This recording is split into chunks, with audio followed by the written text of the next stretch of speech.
In this video, we will be going over adding supports to your 3D prints. Supports are structures that are printed underneath certain sections of a part and provide a base for overhangs. These support structures are easily removable and allow us to print certain geometry that wouldn't be possible otherwise. In general, it is best to design your part in a way that minimizes the need for supports. Most printers can print up to a 45-degree angle from horizontal without any supports. Some general rules of thumb when designing parts are: don't have parts of your object begin in midair. For example, the lowest part of the stickman's arm begins in midair and is not attached to any of the base. Here's a side-by-side with and without supports.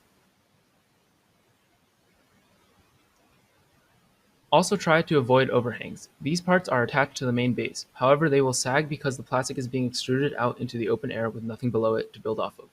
Here's an example of an overhang. And here's the same part with supports. Clearly overhangs must be supported to even resemble the desired part. There's one last case that sometimes needs supports, but oftentimes does not. These are known as bridges. A bridge is unsupported in the center, but is supported on either end. Depending on the length of the bridge, we can sometimes simply print mid-air between the two supports on either end. However, if the bridge is too long, then there will be a noticeable amount of sag. Here's an example of a short bridge with no supports. As you can see, the bridge was successful with very little sag. Now here's a much longer bridge with no supports.